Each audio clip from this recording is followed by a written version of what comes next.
আসসালামু আলাইকুম। Technique easy এডুকেশনের পক্ষ থেকে নবম দশম শ্রেণীর শিক্ষার্থীদের জানাচ্ছি শুভেচ্ছা।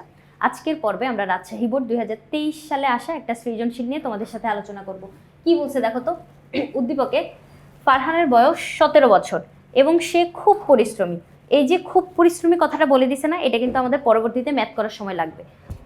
তার উচ্চতা 151 সেন্টিমিটার এবং ওজন 48 কেজি।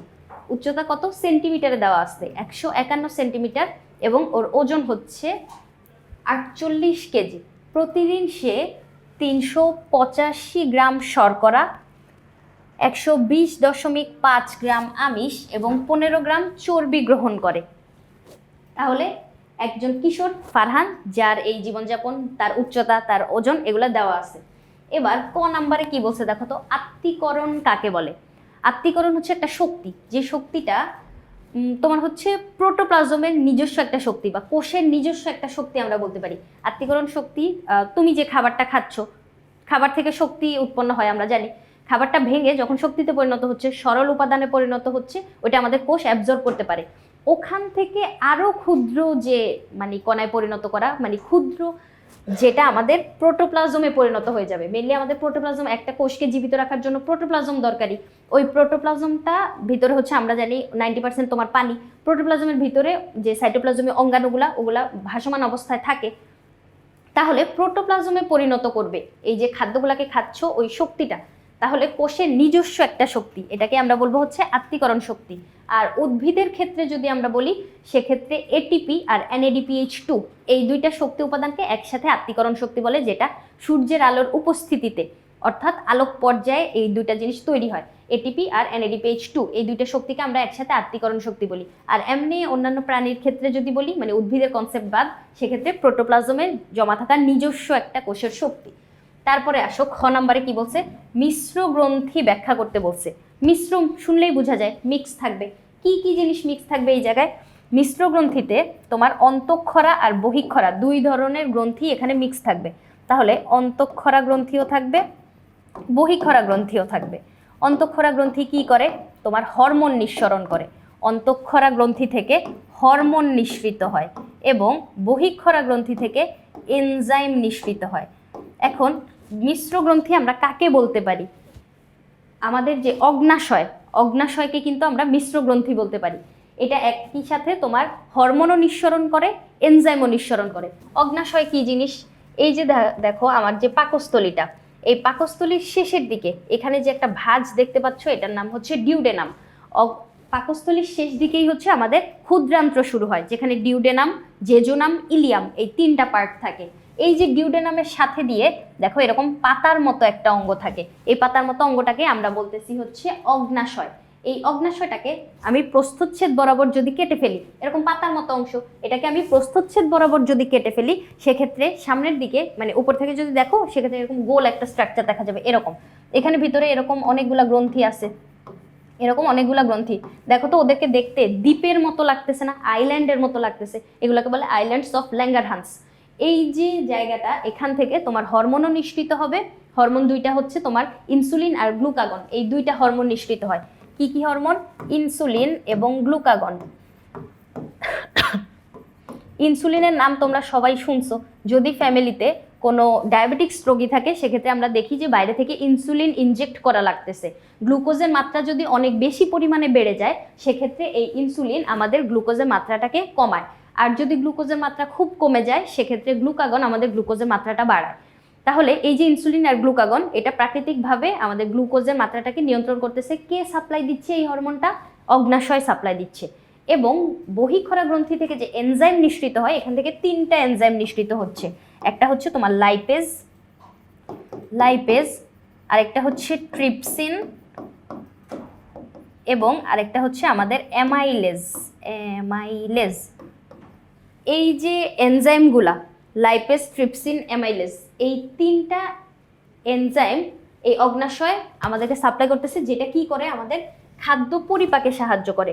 আমি যদি তোমাদেরকে দেখাই কিভাবে খাদ্য পরিপাকে সাহায্য করতেছে, সেক্ষেত্রে ক্ষুদ্রান্ত্রে খাদ্য পরিপাকটা আমরা দেখতে পাই। এই যে দেখো, এই জায়গাটায় আসো, ক্ষুদ্রান্ত্রে খাদ্য পরিপাক। আমরা জানি ক্ষুদ্রান্ত্রে সকল খাদ্য পরিপাক হয়, সেক্ষেত্রে দেখো স্নেহ জাতীয় খাদ্য পরিপাকে সাহায্য করতেছে আমার কোন এনজাইমটা, লাইপেজ এনজাইমটা, এটা সাপ্লাই করতেছে কে, অগ্নাশয়। তারপর দেখো পলিপেপটাইড মানে হচ্ছে আমিষ, আমিষ জাতীয় খাদ্য যখন পাকস্থলীতে আংশিক পরিপাক হয়েছিল তখন এটা পলিপেপটাইডে পরিণত হয়েছে। পলিপেপটাইডকে ভাঙতে সাহায্য করতেছে কি, ট্রিপসিন, দেখো অ্যামিনো অ্যাসিডে পরিণত করছে। আমিষ জাতীয় খাদ্যের ক্ষুদ্রতম একক হচ্ছে আমাদের এই অ্যামিনো অ্যাসিড, এটার পরে কিন্তু আমিষকে আর ভাঙা যায় না। স্নেহ জাতীয় খাদ্যের ক্ষুদ্রতম একক হচ্ছে ফ্যাটি অ্যাসিড, এটার পরে কিন্তু ফ্যাটকে আর ভাঙা যায় না। এরপরে শ্বেতসার মানে হচ্ছে শর্করা, শর্করা জাতীয় খাদ্যকে ভাঙতে সাহায্য করতেছে অ্যামাইলেজ, এটা কি করে, গ্লুকোজে পরিণত করে। গ্লুকোজ কিন্তু শর্করা জাতীয় খাদ্যের সবচেয়ে ক্ষুদ্রতম একক, এটার পরে কিন্তু শর্করাকে আর ভাঙা যায় না। তাহলে আমি সবগুলাকে সরল উপাদানে পরিণত করলাম, এরপরে আমি এগুলাকে আর ভাঙতে পারতেছি না, আমার কোষ এবার এগুলাকে অ্যাবজর্ব করে নিবে। এখন দেখো ভাঙার জন্য আমার কি কি কাজ করলো, লাইপেজ, ট্রিপসিন, অ্যামাইলেজ, এই তিনটা এনজাইম আমাকে সাপ্লাই দিল কে, অগ্নাশয় কিন্তু সাপ্লাই দিচ্ছে। তাহলে অগ্নাশয় এই যে কাজটা করতেছে, এনজাইম সাপ্লাই করতেছে, এজন্য আমরা অগ্নাশয়কে কি বলতে পারি, মিশ্র গ্রন্থি বলতে পারি, কারণ সে একই সাথে হরমোনও সাপ্লাই করতেছে আবার এনজাইমও সাপ্লাই করতেছে। তাহলে মিশ্র গ্রন্থি কাকে বলবো আমরা, অগ্নাশয়কে বলবো। অগ্নাশয় যেটা দেখতে কিরকম, এরকম পাতার মতো একটা অংশ, এটাকে আমরা বলবো হচ্ছে অগ্নাশয়। এরপরে দেখো গ নাম্বার প্রশ্নটা দেখো, ফারহানের প্রতিদিনের গ্রহণকৃত খাদ্য শক্তির পরিমাণ নির্ণয় করতে বলছে। তাহলে সে যে খাবারগুলো খাচ্ছিল, এই যে দেখো শর্করা কতটুকু, আমিষ কতটুকু, স্নেহ কতটুকু, এই যে খাদ্য গ্রহণ করতেছে যে অ্যামাউন্টটা, ওই অ্যামাউন্টটা আমাদের শক্তিতে পরিণত করা লাগবে। এখন খাদ্য শক্তি এটার পরিমাণটা আমরা দুইভাবে করতে পারি, মানে অনেকভাবে করতে পারি, ক্যালোরিতে বের করতে পারো, কিলো ক্যালোরিতে বা কিলো জুল, বিভিন্নভাবে হচ্ছে আমরা মানে উত্তরটা অ্যান্সারটা বের করতে পারি। সেক্ষেত্রে এখানে যেহেতু বলে দেয় নাই, সেক্ষেত্রে তোমার যেভাবে সুবিধা ওভাবে নির্ণয় করতে পারো। কিন্তু যদি প্রশ্নে উল্লেখ করে দেয় যে খাদ্য শক্তির পরিমাণটা কিলো জুল এককে বের করো বা কিলো ক্যালোরিতে বের করো, সেক্ষেত্রে কিন্তু তোমার অ্যান্সারটা ওখান পর্যন্ত যেয়ে থামাইতে হবে। তাহলে চলো আমরা যদি ম্যাথটা শুরু করি, সেক্ষেত্রে তিনটা কথা এখানে মনে রাখা লাগবে।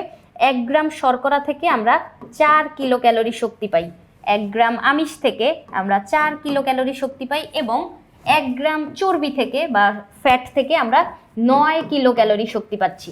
তাহলে এই যে জিনিসটা 1 গ্রাম থেকে কতটুকু পাই এটা যদি তুমি জানতে পারো, সেক্ষেত্রে যত গ্রামই বলে দেখ ওইটা কিন্তু আমরা নির্ণয় করতে পারতেছি। তাহলে চলো ম্যাথটা যদি আমরা শুরু করি, এটা আমাদের গ নাম্বার। সবার প্রথমে আমরা কি জানি, আমরা জানি 1 গ্রাম শর্করা, 1 গ্রাম শর্করা থেকে আমরা শক্তি পাই কতটুকু, 4 কিলো ক্যালোরি শক্তি পাচ্ছি। আর আমাদের উদ্দীপকে দেওয়া ছিল কত, 385, তাই না, 385 গ্রাম শর্করা থেকে তাহলে আরও বেশি শক্তি পাবো। 1 গ্রাম শর্করা থেকে যদি 4 কিলো ক্যালোরি হয়, তাহলে 385 গ্রাম শর্করা থেকে আরও বেশি শক্তি আমরা পাবো। তাহলে এখানে কি করব, গুণ করব, 385 গুণন 4, এটা হচ্ছে কিলো ক্যালোরিতে বের করব। তারপরে আবার কি করব, আমিষের ক্ষেত্রে হিসাব করব। 1 গ্রাম আমিষ থেকে আমরা কতটুকু পরিমাণ শক্তি পাই, 4 কিলো ক্যালোরি পাই, 4 কিলো ক্যালোরি। তাহলে আমিষ আমাদের কতটুকু ছিল, এই জায়গায় আমিষ ছিল হচ্ছে 120.5, তাহলে 120.5 গ্রাম আমিষ থেকে আমরা আরও বেশি পরিমাণ শক্তি পাবো। বেশি হলে কি করা লাগে, গুণ করা লাগে। তাহলে 120.5 গুণন 4 কিলো ক্যালোরি, এই শক্তিটা আমরা পাবো। এরপরে আবার হিসাব করা লাগবে কিসের জন্য, এখানে স্নেহের জন্য, এবং 1 গ্রাম স্নেহ থেকে আমরা 9 কিলো ক্যালোরি শক্তি পাই, 9 কিলো ক্যালোরি। আর আমাদের স্নেহ কতটুকু গ্রহণ করতেছিল, সে 15 গ্রাম, তাই না, এই যে 15 গ্রাম থেকে তাহলে কতটুকু পাবো, আরও বেশি পাবো। 15 গ্রাম স্নেহ থেকে আর একটু বেশি, 15 গুণন 9। এবার এই হিসাবটা চলো আমরা করে ফেলি। 385 সাথে 4 কিলো ক্যালোরি কত, 1540 কিলো ক্যালোরি শক্তি পাইলাম। এরপরে আমিষ কতটুকু পাইলাম, 120.5 সাথে 4, 482 কিলো ক্যালোরি। আর ওইখানে কত, 15 সাথে 9, 135 কিলো ক্যালোরি পাচ্ছি। তাহলে 1 গ্রামে কত, সেক্ষেত্রে আমরা 385 মানে উদ্দীপকে যেটা দেওয়া থাকবে ওই অনুযায়ী বের করলাম। এরপরে আমাদের মোট শক্তিটা লাগবে, সে তো শুধু শর্করা বা শুধু আমিষ এভাবে বের করে রাখলে তো হবে না, আমাদের কি লাগবে, মোট শক্তির পরিমাণটা লাগবে। তাহলে এবার মোট খাদ্য ক্যালোরি কীভাবে বের করব? সবগুলো যোগ করে দিব। শর্করা কতটুকু? 1540 যোগ 82 যোগ 135 করো, যোগ করলে যতটুকু আসতেছে ওইটাই হচ্ছে আমাদের উত্তর। 40 482 135 কিসে বের হইলো এটা আমাদের?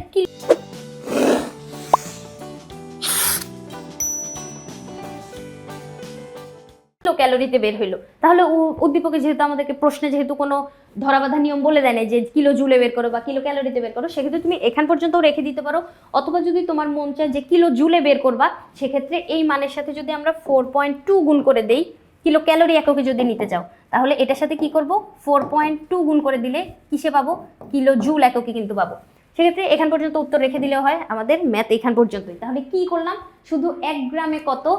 4 কিলো ক্যালোরি। এখানে 1 গ্রামে আমিষ কত? 4 কিলো ক্যালোরি। 1 গ্রামে স্নেহ হচ্ছে 9 কিলো ক্যালোরি। এতটুকু জানতে পারলেই প্রশ্নে বা উদ্দীপকে যেই অ্যামাউন্টটা দেওয়া আছে ওই অনুযায়ী আমরা বের করার পরে যোগ করে দিব। শেষ, এই জায়গায় কাজ এতটুকুই।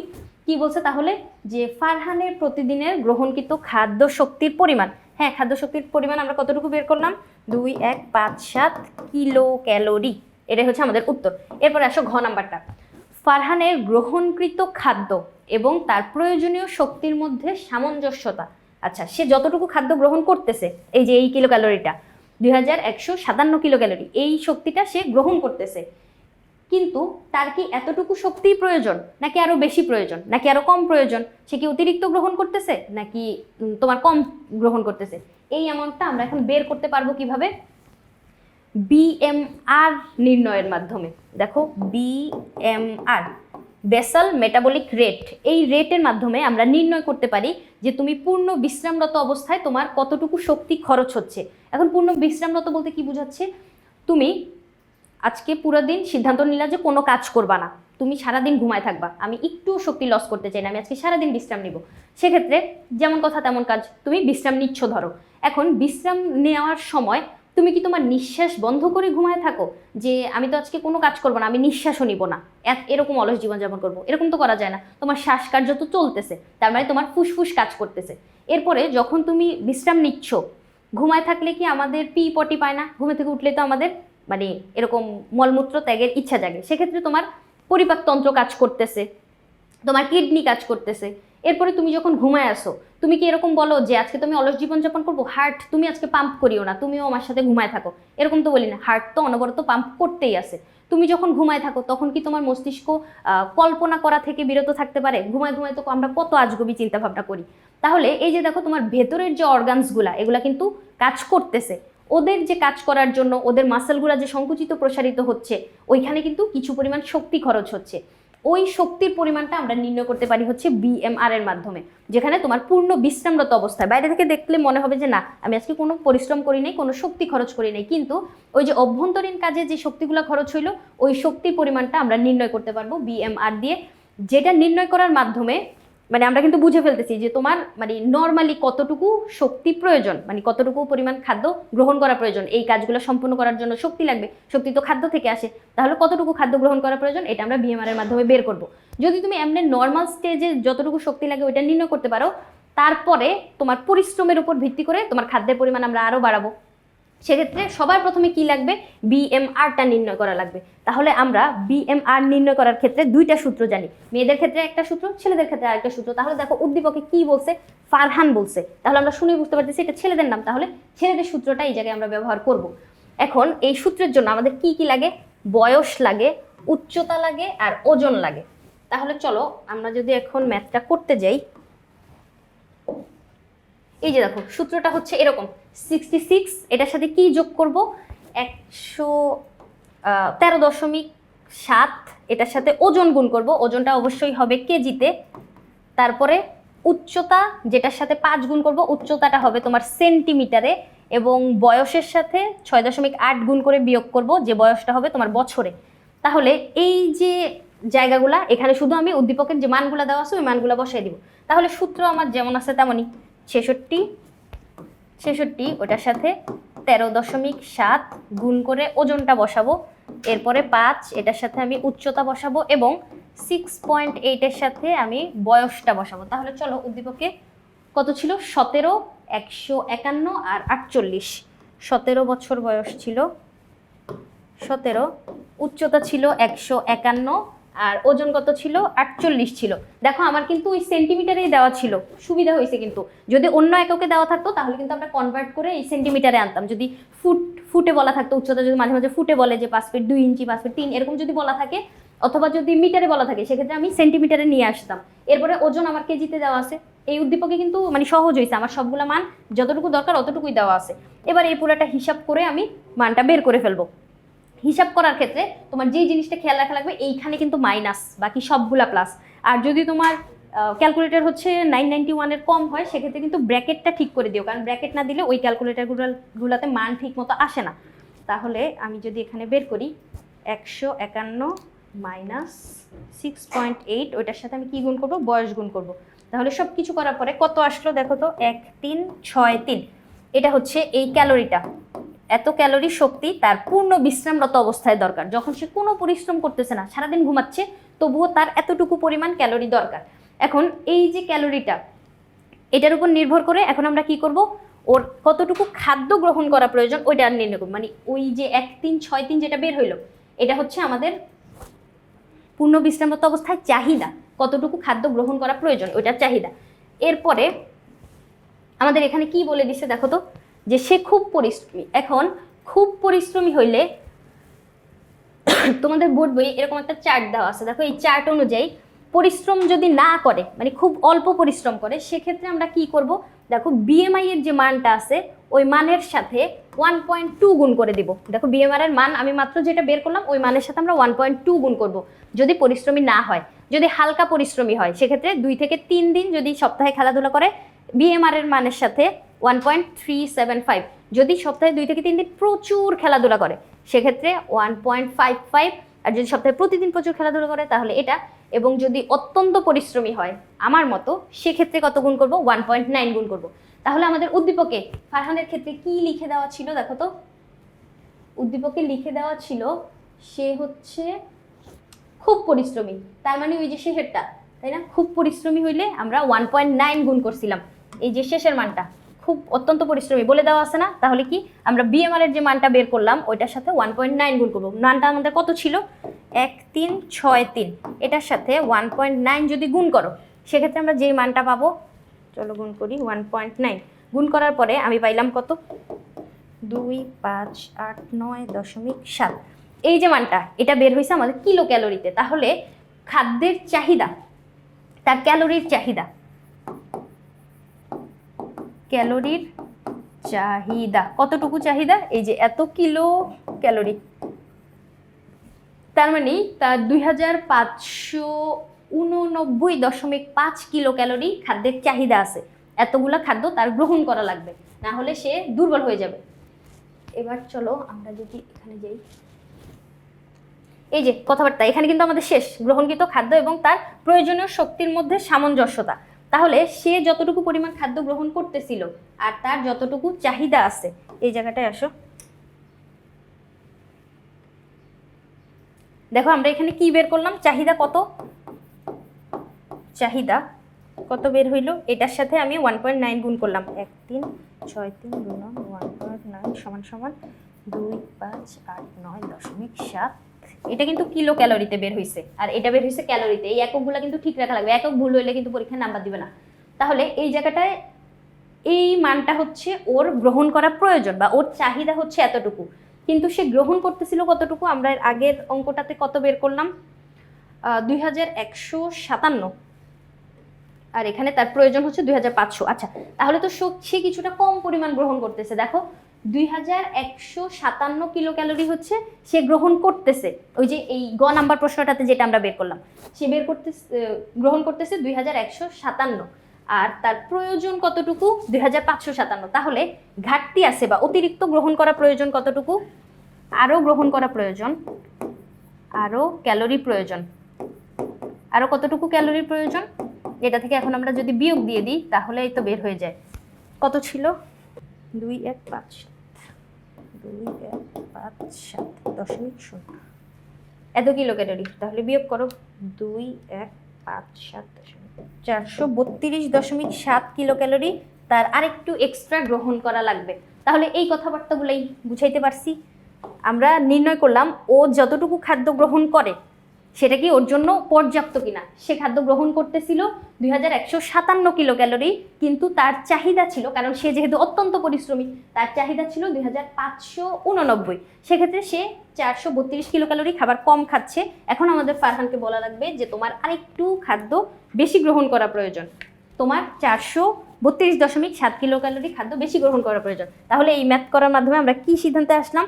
তার প্রয়োজনীয় শক্তির মধ্যে সামঞ্জস্যতা, হ্যাঁ সামঞ্জস্যতা আছে কাছাকাছি, কিন্তু আরেকটু পরিমাণ খাদ্য বা আরেকটু কিলো ক্যালোরি তার হচ্ছে বেশি গ্রহণ করা প্রয়োজন, এত কিলো ক্যালোরি এক্সট্রা লাগবে। তাহলে আমরা নির্ণয় করতে পারলাম যে কতটুকু সামঞ্জস্যে আছে, খুবই কাছাকাছি গেছে, কিন্তু আরেকটু পরিমাণ খাদ্য তার গ্রহণ করা প্রয়োজন। তাহলে আশা করি বুঝাইতে পারছি। সহজ ম্যাথ থাকলে কিন্তু সুবিধা কি জন্য, এখানে হচ্ছে আমাদের ছাকা নাম্বার, ম্যাথে তো আর ওই যে বর্ণনার মতো তোমার নাম্বার কাটতে পারে না। তাহলে এই যে সহজ ম্যাথগুলা আশা করি বুঝতে পারছো। পরবর্তী পর্ব দেখার আমন্ত্রণ রইল। ধন্যবাদ সবাইকে।